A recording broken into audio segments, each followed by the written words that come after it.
उत्तराखंड विधानसभा चुनाव के लिए बीजेपी द्वारा घोषित 59 उम्मीदवारों की सूची में पिता रामशरण नौटियाल का नाम आने पर उनके बेटे और सिंगर जुबिन नौटियाल ने पिता को बधाई दी।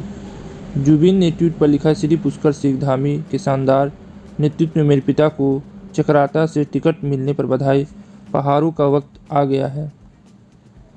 हमारे परिवार को में से परिवारवाद को खत्म करने के लिए बीजेपी का धन्यवाद। समाजवादी पार्टी के प्रमुख अखिलेश यादव के पार्टी के संरक्षक मुलायम सिंह यादव की स्वारू प्रमोद कुमार गुप्ता के बीजेपी में शामिल होने पर कहा कि बीजेपी परिवारवाद का आरोप लगाती है, कम से कम वह हमारे परिवारवाद को खत्म कर रही है, इसके लिए उसको धन्यवाद देता हूं। गौरतलब है कि मुलायम सिंह यादव की छोटी बहू अपर्णा यादव भी बीजेपी में शामिल हो गई है। शिवसेना नेता संजय राउत ने कहा कि दिवंगत नेता और गोवा के पूर्व मुख्यमंत्री मनोहर पार्कर के बेटे उत्पल पार्कर अगर स्वतंत्र रूप से चुनाव लड़ते हैं तो उनकी पार्टी उनका समर्थन करेगी। उन्होंने कहा कि उत्पल पार्कर पर निर्भर करता है कि वो गोवा विधानसभा चुनाव लड़ेंगे या नहीं। गोवा में बीजेपी के विस्तार में उनके परिवार का बड़ा योगदान है।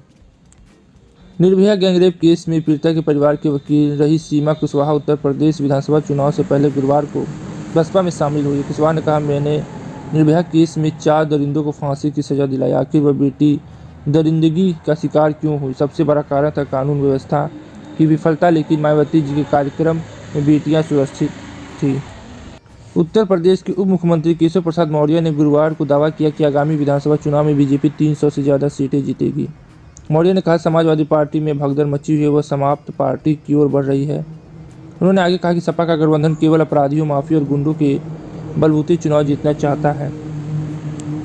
गोवा के पूर्व मुख्यमंत्री मनोहर पार्कर के बेटे उत्पल पार्कर की बीजेपी द्वारा फर्जी से टिकट न मिलने पर आप प्रमुख अरविंद केजरीवाल ने गुरुवार को कहा कि उत्पल का आप में शामिल होने और उसके टिकट पर चुनाव लड़ने के लिए स्वागत है।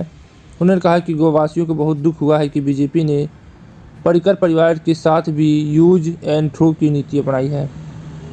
आम आदमी पार्टी के विधायक राव चड्ढा ने बताया कि पंजाब में पार्टी के मुख्यमंत्री पद के उम्मीदवार भगवंत मान धूरी से विधानसभा चुनाव लड़ेंगे। मान का सामना कांग्रेस प्रत्याशी दलवीर सिंह गोल्डी और बीएसपी शेरमरी अकाली दल गठबंधन के प्रत्याशी प्रकाश चंद गर्ग से होगा। गौरतलब है कि पंजाब में 20 फरवरी को चुनाव के लिए मतदान होगा। गणतंत्र दिवस पर पश्चिम बंगाल की झांकी को शामिल नहीं करने के बाद शिवसेना ने कहा कि बीजेपी का नेताजी सुभाष चंद्र बोस के लिए प्यार नकली है।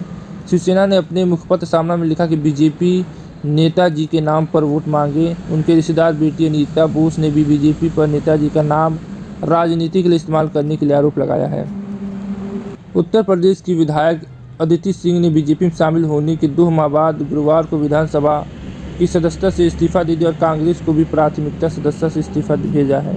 अदिति सिंह ने विधानसभा सदस्यता और कांग्रेस से अपने इस्तीफे की कापी उसे ट्विटर पर शेयर किया है। दरअसल अदिति सिंह नवंबर 2021 में बीजेपी में शामिल हुई थी, मगर वहां भी उनको लगा कि मेरा यूज हो रहा है, तो वहां से भी इस्तीफा देकर वो चली गई हैं। आजाद समाज पार्टी काशीराम के ने ऐलान किया है कि उसके राष्ट्रीय अध्यक्ष चंद्रशेखर आजाद उत्तर प्रदेश की विधानसभा चुनाव में गोरखपुर शहर सीट से मुख्यमंत्री योगी आदित्यनाथ के खिलाफ चुनाव लड़ेंगे। आजाद ने कहा कि पिछले 5 साल भी लड़ा हूँ, अब भी लड़ूंगा। जय भीम जय मंडल। राज्य में 10 फरवरी से 7 मार्च के बीच 7 चरणों में चुनाव होंगे। खतौली उत्तर प्रदेश के विधायक विक्रम सैनी का एक गांव में लोगों ने विरोध कर उनके खिलाफ नारेबाजी की और कार्यक्रम स्थल छोड़कर कार के रवाना होने का वीडियो सामने आया है। वीडियो में एक शख्स कह रहा है कि आपको 5 साल में गांव में आने की अब याद आई है। एक ने कहा, बल लेना इस बार विधायक। पूर्व कांग्रेस नेता पार्टी के लड़की हूँ लड़ सकती हूँ चुनाव अभियान की पोस्टर गर्ल्स प्रियंका मौर्य गुरुवार को बीजेपी में शामिल हो गई। प्रियंका यूपी विधानसभा चुनाव के लिए कांग्रेस से टिकट नहीं मिलने से नाराज चल रही थी। वहीं सपा संरक्षक मुलायम सिंह यादव के सारू प्रमोद गुप्ता भी आज बीजेपी में शामिल हो गए हैं। कांग्रेस नेता राहुल गांधी ने चीनी सेना द्वारा अरुणाचल प्रदेश से मीराम तारो नामक एक किशोर को कथित रूप से अगवा किए जाने पर कहा कि प्रधानमंत्री नरेंद्र मोदी की बुजदिल चुप्पी ही उनका बयान है। उन्होंने कहा कि प्रधानमंत्री को कोई फर्क नहीं पड़ता कि बकौल राहुल हम मीराम तारोन के परिवार के साथ है। हम उम्मीद नहीं छोड़ेंगे, हार नहीं मानेंगे। बीजेपी सांसद तापिर गांव के अनुसार चीनी सैनिकों ने 18 जनवरी को भारतीय क्षेत्र के ऊपरी सियांग जिले अरुणाचल प्रदेश के 17 वर्षीय युवक मीराम तारून को अगवा किया था। बकौल सांसद युवक मीराम तारून को अगवा किया था।